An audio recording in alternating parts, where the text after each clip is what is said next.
Hello friends, how are you? I hope guys you are good. Good morning, Radhe Radhe. I hope आप अच्छे होंगे. और आज की वीडियो में हम बात करेंगे वाच्य की. तो वाच्य से संबंधित हमने कर्तृवाच्य को डिस्कस कर लिया था और आज की इस वीडियो में हम बात करेंगे कर्मवाच्य और भाववाच्य की.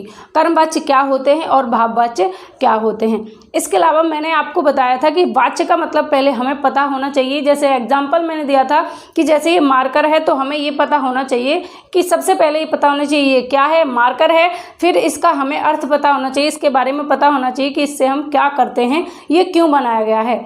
वैसे ही जो हमारे वाच्य हैं, वाच्य का अर्थ होता है कहना किसी बात को या बोलना. और वाच्य का प्रयोग क्या है, तो वाच्य के द्वारा हमें ये पता चलता है कि जो हमारा वाक्य है उसमें किसकी प्रधानता है. प्रधानता का मतलब उसमें मेन कौन है, जो वाक्य में पूरी क्रिया हो रही है, पूरा काम हो रहा है, वो किसकी वजह से हो रहा है, कौन उसमें प्रधान है, कौन उसमें मेन है, मुख्य है. तो जब वाक्य में कर्म प्रधान होता है तो कर्मवाच्य होता है. जब वाक्य में कर्ता प्रधान होता है तो कर्तृवाच्य होता है. और जब वाक्य में भाव या क्रिया प्रधान होती है तो हमारा भाववाच्य होता है. क्योंकि वाच्य के 3 प्रकार होते हैं, कर्तृवाच्य, भाववाच्य और कर्मवाच्य. तीनों ही प्रकार आपको ध्यान रखने हैं, कर्तृवाच्य, कर्मवाच्य और भाववाच्य. 3 प्रकार हैं. और यहाँ से क्वेश्चन किस तरीके से बनेगा कर्तृवाच्य से, वो मैंने आपको कल की वीडियो में बताया था. अगर आपने नहीं देखा है तो आई बटन में मैं आपको लिंक दे दूंगी पूरी प्लेलिस्ट की, सामान्य हिंदी फॉर ऑल एग्जामिनेशन. तो आप जाकर पूरी वीडियोस देख सकते हैं टॉपिक बाय टॉपिक. तो चलिए स्टार्ट करते हैं आज की वीडियो को. कर्मवाच्य. तो आज हम बात करेंगे कर्मवाच्य की. किसके बारे में? कर्मवाच्य. तो फ्रेंड्स, सबसे पहले हमें ये पता होना चाहिए कि कर्मवाच्य होते क्या हैं. जब हमारे वाक्य के अंदर हमें ये पता लगता है कि वाक्य में कर्म की प्रधानता है, तब हमारे कर्म वाक्य आते हैं. जैसे एग्जाम्पल्स हैं आपके सामने और कुछ स्टेटमेंट हैं कि आप किस तरीके से कर्म वाच्य को डिफाइन कर सकते हैं अलग अलग शब्दों के द्वारा. तो अलग अलग शब्दों में कैसे, कोई एक तरीके का आप रट्टा नहीं लगाएंगे, जो आपको याद रहेगा आपको वो याद रखना है. दूसरी बात, मैं आपको पूरा ऐसे नहीं करती कि मैं यहाँ महाभारत लिख दूँ आपके लिए, ऐसा नहीं. शॉर्ट नोट्स का आपको यूज़ करना है हमेशा.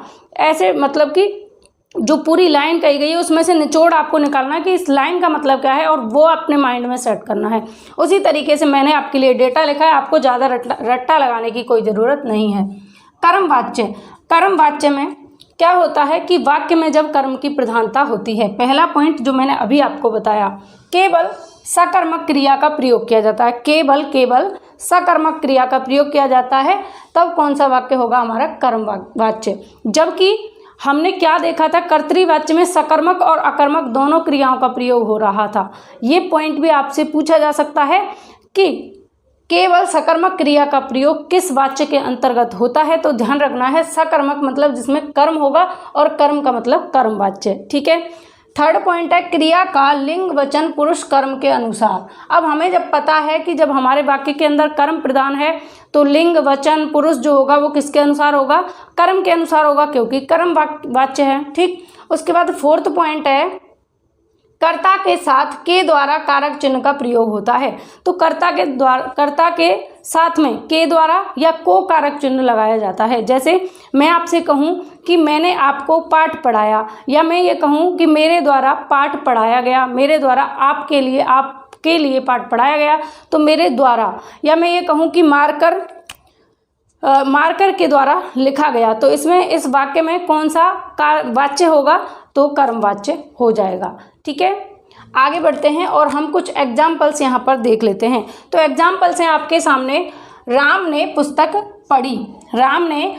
पढ़ी. इसमें अगर आपसे वाच्य पूछा जाएगा तो आप बताएंगे कर्म वाच्य. वो क्यों होगा वो भी मैं बताऊंगी. माली ने पके पके आम तोड़े, तो इसमें कौन सा वाच्य होगा? कर्म वाच्य होगा. शीतल ने पाठ पढ़ा, इसमें भी कर्म वाच्य होगा. और रोगी को दवा दी गई, इसमें भी कर्म वाच्य होगा. तो ये चारों एग्जाम्पल्स आप ध्यान से देख लेंगे, इनमें कौन सा वाच्य होगा? कर्म वाच्य इसके अंतर्गत होगा. जैसे अगर और एग्जाम्पल्स लें हम, तो सूरदास द्वारा राम सागर की स्थापना की गई, या सूरदास के द्वारा रामचरितमानस की रचना की गई. ये हम कह सकते हैं सूरदास के द्वारा रामचरितमानस की रचना की गई. ठीक है. अब हम इनमें ये जानेंगे कि इनमें कर्मवाच्य क्यों है, भाववाच्य क्यों नहीं है, या कर्तृवाच्य क्यों नहीं है. तो हमने देखा था कि वाक्य जो हमारा होगा उसमें किसकी प्रधानता होगी? कर्म की प्रधानता होगी. अब कैसे, जैसे देखिए राम ने पुस्तक पढ़ी, अब यहाँ पर देखिए राम करता है, जबकि राम के द्वारा यहाँ पर पढ़ा होना चाहिए था। जैसे राम क्रिकेट खेलता है, राम क्रिकेट खेलता है, राम कैसा लिंग है, पुल्लिंग है, तो पुल्लिंग के अनुसार हमारी क्रिया हो रही थी राम क्रिकेट खेलती है, ये थोड़ी ना कह सकते थे हम। क्यों? क्योंकि राम जो है वो पुल्लिंग है और हमारी क्रिया किसके अनुसार हो रही थी, उस वाक्य में हमारी क्रिया कर्ता के अनुसार हो रही थी, इसलिए राम क्रिकेट खेलता है इसमें कर्तृवाच्य हो जाएगा। लेकिन यहाँ आप देखिए राम पुल्लिंग है, जबकि हमारी जो क्रिया है वो पढ़ा नहीं होकर पढ़ी है, तो हमारी क्रिया किसके अनुसार हो रही है, कर्म के अनुसार। कर्म कौन है, पुस्तक, तो पुस्तक क्या है, स्त्रीलिंग है, इसलिए पुस्तक के अनुसार हमारी यहाँ क्रिया हो रही है पढ़ी। तो राम ने पुस्तक पढ़ी या राम के द्वारा पुस्तक पढ़ी गई, दोनों वाक्यों में कोई अंतर नहीं है, तो के द्वारा का हम प्रयोग कर सकते हैं। तो राम ने पुस्तक पढ़ी, तो यहाँ पुस्तक हमारा जो है स्त्रीलिंग है और इसीलिए हमारी क्रिया का लिंग भी कैसा है, स्त्रीलिंग है। तो पुस्तक यहाँ है कर्म और कर्म की है इस वाक्य में प्रधानता, इसलिए वाच्य कौन सा हो गया, कर्म वाच्य इसके अंतर्गत हो गया। आई होप आपको समझ में आया होगा। और नेक्स्ट एग्जाम्पल देखते हैं हम, जैसे माली ने पके पके आम तोड़े। अब देखिए हमारी क्रिया क्या है, तोड़े, माली ने पके पके आम तोड़े। अब हम ये देख रहे हैं कि माली क्या है, पुल्लिंग है, तो माली के अनुसार यहाँ तोड़े ना होकर तोड़ा होना चाहिए था। माली के अनुसार क्या होना चाहिए था, तोड़ा। तोड़ा क्यों, क्योंकि माली एक है इसलिए। लेकिन हमारे जो आम हैं, पके पके आम, तो बहुत सारे आमों की बात हो रही है, तो यहाँ पर हमारा कर्म क्या है, कर्म हमारा क्या है, बहुवचन है, इसीलिए हमारे यहाँ पर क्रिया कैसी हो गई, बहुवचन हो गई, तोड़े। ठीक है, तो यहाँ हमारा जब कर्म प्रधान है इसलिए हमारी क्रिया भी कर्म के अनुसार आई, तो कौन सा वाच्य हो गया, कर्म वाच्य हो गया। ठीक, अगला हम यहाँ एग्जाम्पल्स देख लेते हैं जिससे आपको समझ में आए। नेक्स्ट एग्जाम्पल है, शीतल ने पाठ पढ़ा। अब देखिए शीतल क्या है, स्त्रीलिंग है, शीतल क्या है, स्त्रीलिंग, तो हमारी क्रिया भी स्त्रीलिंग होनी चाहिए थी लेकिन नहीं है, क्योंकि जो हमारी क्रिया है वो कर्ता के अनुसार नहीं है, तो यहाँ कर्तृवाच्य तो होगा नहीं क्योंकि कर्ता की प्रधानता नहीं हो रही। अब यहाँ आप देखिए पाठ, पाठ आपको पता है पुल्लिंग है और पाठ के अनुसार ही हमारी क्रिया हो रही है कि पाठ पढ़ा जाता है, पाठ पढ़ी नहीं जाती। ठीक है, पाठ हमेशा पढ़ा जाता है, पाठ पढ़ी नहीं जाती। तो हमारा जब कर्म यहाँ पर पाठ है और पाठ के अनुसार हमारी क्रिया हुई है, तो हमारे कर्म की जब प्रधानता है तो कौन सा वाच्य हो जाएगा, कर्म वाच्य हो जाएगा। उम्मीद है कि आपको ये चीज़ क्लियर हुई होगी। अब यहाँ हम अगला एग्जाम्पल देख लेते हैं, जैसे रोगी को दवा दी गई। अब आप देखिए रोगी जो है इसको दवा दी गई, तो दवा हमारी क्या है, स्त्रीलिंग, और इसी के अनुसार हमारी क्रिया हुई है दी गई। ठीक है, दवा दी गई हो गया है, लेकिन हम ये नहीं कह सकते कि दवा दिया गया, तो गलत हो जाएगा, इसलिए दवा दी गई। जब हमारी यहाँ पर ये हमारा कर्म है और कर्म के अनुसार हमारी क्रिया हुई है, इसलिए कौन सा वाच्य हो जाएगा, यहाँ पर कर्म वाच्य हो जाएगा। इसी तरीके के और भी एग्जाम्पल्स आप बना सकते हैं खुद से। जैसे अभी मैंने बताया तुलसीदास के द्वारा रामचरितमानस की रचना की गई, तो रामचरितमानस क्या है, ग्रंथ है और उसकी रचना की गई। हम ये नहीं कह सकते कि जैसे तुलसीदास पुल्लिंग है तो तुलसीदास के द्वारा रामचरितमानस की रचना किया गया, रामचरितमानस का रचना किया गया, तो हमारा सेंटेंस गलत हो जाएगा। तो इस तरीके से हम आइडिया लगा सकते हैं, एक सेपरेट कर सकते हैं चीज़ों को कि कर्मवाच्य किस में होगा, भाववाच्य किस में होगा और हमारा कर्तृवाच्य किस में होगा।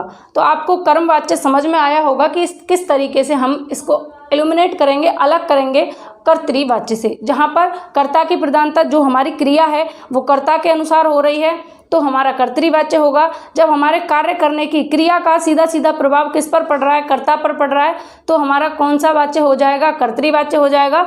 और जब हमारी क्रिया कर्म के अनुसार होगी तो हमेशा कर्मवाच्य होगा। अब भाववाच्य को देख लेते हैं, जो सबसे ज़्यादा सिंपल, सबसे ज़्यादा ईजी है, देखते ही आंसर टिक कर दोगे कि ये भाववाच्य है। चलिए बढ़ते हैं भाववाच्य की तरफ। तो देखिए भाववाच्य का मतलब है वाक्य में क्रिया का ना होना पाया जाता है। भाववाच्य के अंतर्गत जो वाक्य होगा उसमें क्रिया का ना होना पाया जाएगा। अगला स्टेटमेंट है, कर्ता के साथ से कारक चिन्ह का प्रयोग किया जाता है। जो कर्ता होगा उसके साथ किसका प्रयोग किया जाएगा, से कारक चिन्ह का प्रयोग किया जाएगा।